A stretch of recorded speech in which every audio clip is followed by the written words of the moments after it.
It's Too Close for podcast, where we discuss ancient episodes of Too Close for Comfort, as opposed to the new episodes. What am I even saying? Well, here we are, episode 18 of season 1, almost done with season 1. This one first aired on Cinco de Mayo, 1981, May 5th. It's called Cosmic Cow versus the Oval Office. Too Close for Comfort gets political. Alright, so this week we find ourselves in Henry's bedroom. The girls in Monroe are there talking about Cosmic Cow's newfound popularity as Henry works on his latest comic.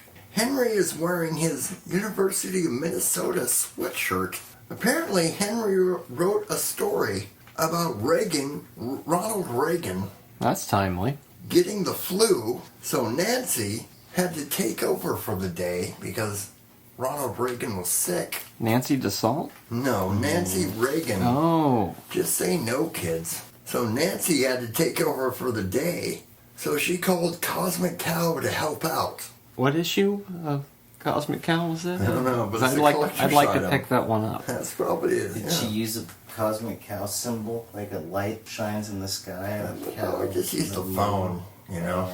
Called Cosmic Cow's iPhone. So in that 24 hours, Cosmic Cow solves all the world's problems. Pollution, the Middle East, you name it, Cosmic Cow solves it. So later, Muriel comes home with a bag of groceries, and Henry wants to celebrate because of the success of the comic, and he wants to go out for dinner. And so she's like, okay, puts all the groceries away, and then she laments on the fact that she had a whole bag of groceries, like there wasn't that much there, and it was $70. But, you know, she did get a lot of heads of lettuce. Well, those were already there. So Henry asks her how her meeting at Ladies' World Journal went, and she says she doesn't want a full-time job. She would rather just stay at home. So just then the doorbell rings, and it's Regis, Wainwright's chauffeur. No Wainwright this episode. Just Regis. And she has several letters, like a letter gag every time Henry says something, responding to the letter. Makes me wonder, were there other letters hidden in other pockets for different responses? She had half a dozen, yeah. She was ready for any contingency. So basically the letters say that telling him that Cosmic Cow needs to apologize to the president because Wainwright's very offended by this entire thing, and he finds it disrespectful. Henry refuses, and he gets a final note telling him that he's fired. Cut to 2 weeks later, the girls are looking through the newspaper for jobs for Henry. Henry comes in wearing his robe, looking at all the bills that he can't pay now because he doesn't have a job. And he's depressed. Sarah offers to move back upstairs with Jackie so they can rent out the apartment downstairs so Henry can make more money. Henry tells her not to worry about it. And then they both go. One of them has to go to school, the other one has to go to work at the bank. Muriel tells Henry that he should pursue his painting career now that he has time, and she'll take that job at the Ladies' Journal until Henry can find a job, and says that, you know, he can get unemployment, and he doesn't want to get unemployment. He's never had unemployment in his life.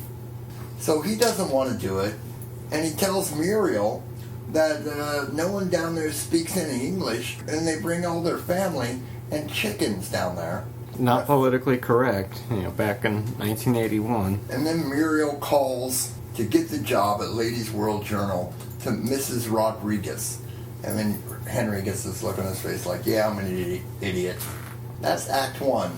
So now Henry's at the unemployment office, and he's talking to a guy about how many times he's been there.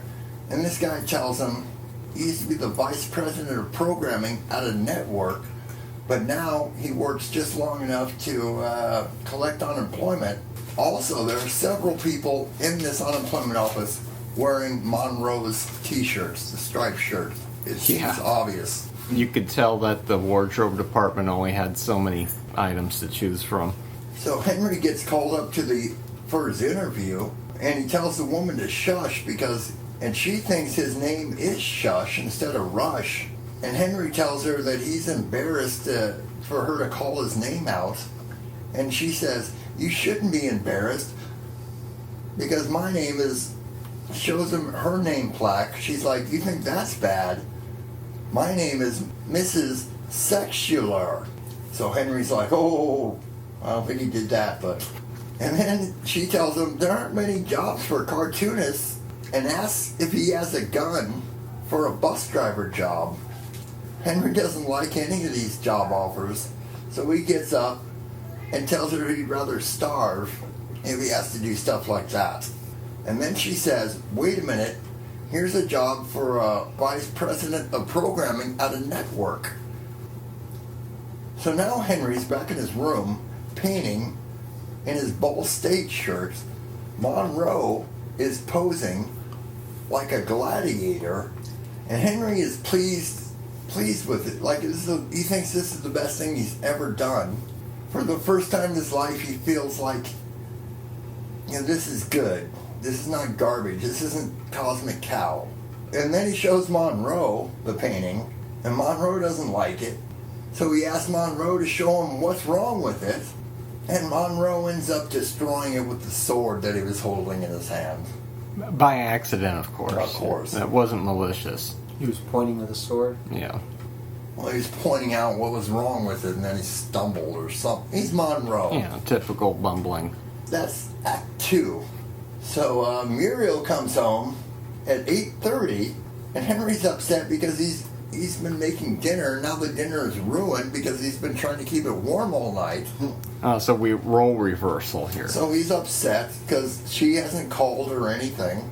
So Muriel tries to console him with sex, and quickly sways Henry into being like, "Oh, okay, sex. Well, that's something we can do."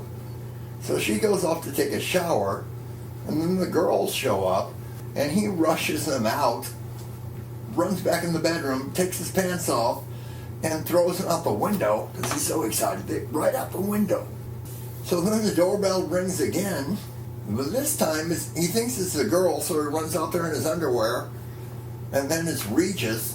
Like, she's like 6'4", I don't know, huge woman, and she's equipped with a whole new set of envelopes. Well, this time she only has one. That we know about anyway. Yeah, there might have been a series, exactly.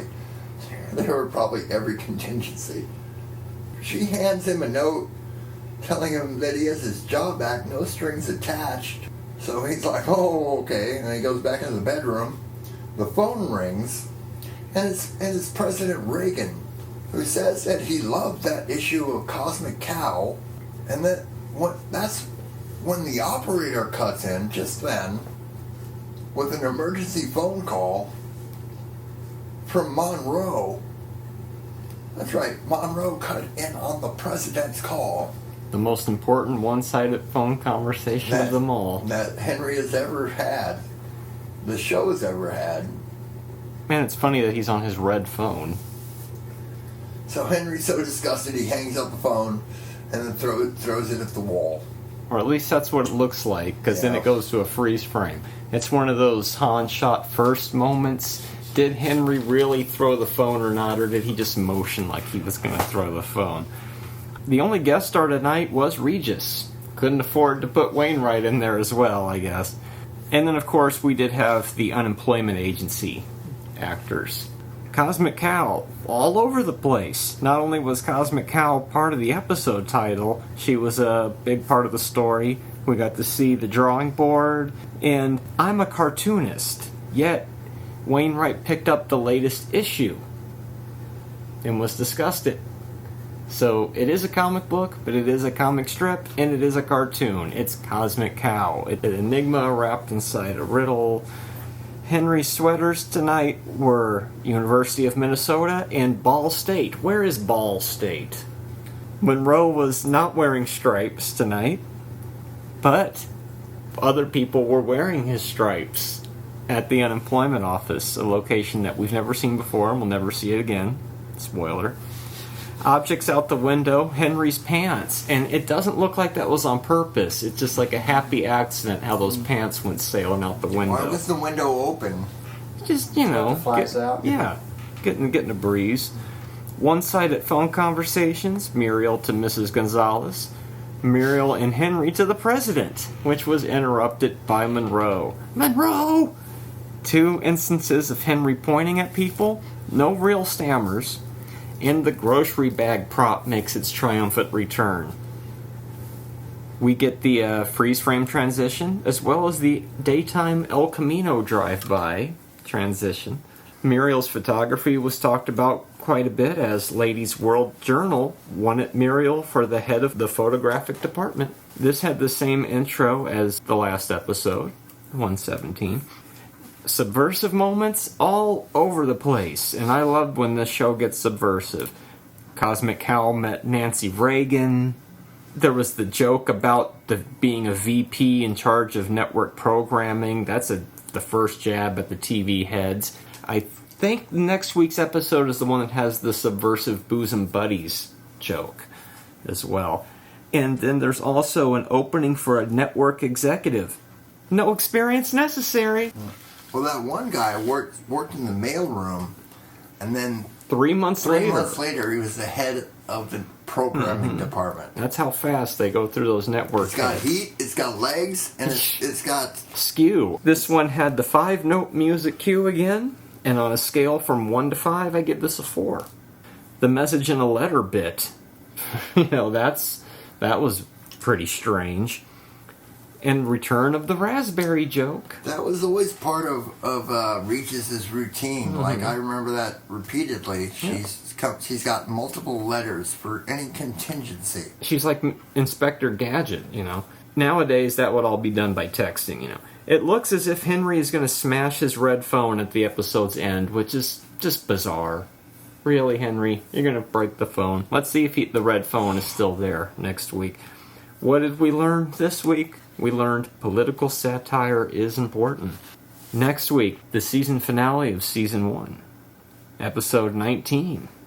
The return of Rafkin. But not just Miss Rafkin. We will see her use a medium to try to find a missing brooch, which belonged to Mr. Rafkin, the transvestite who used to live downstairs. A classic seance situation.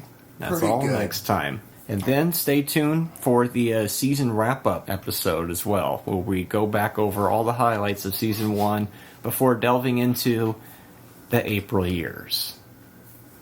Those are going to be good. You can hear my show on Stitcher. Stitcher is radio on demand. Download the free app today. Listen anytime, anywhere. Create custom playlists. Rate and review my show on Stitcher. And over 4 million car dashboards. On demand and on the go. No downloading, no syncing, no wasted memory. Stream your favorite podcasts. Don't have Stitcher?